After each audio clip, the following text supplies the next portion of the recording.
বিএনপির ভারপ্রাপ্ত চেয়ারম্যান, তিনি কেন এখনো দেশে আসছেন না?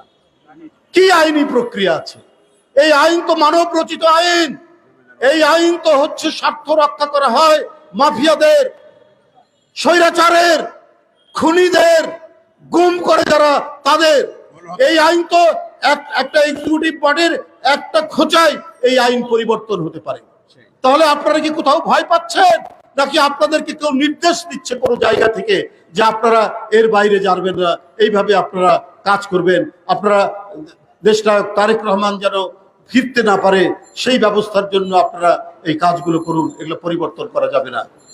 যেভাবে মাহমুদুর রহমান সাহেবকে কারাগারে নিয়ে যাওয়া হলো, বন্ধুরা আমার, এই পরিস্থিতি তো আমরা এই সরকারের কাছ থেকে আশা করতে পারি না।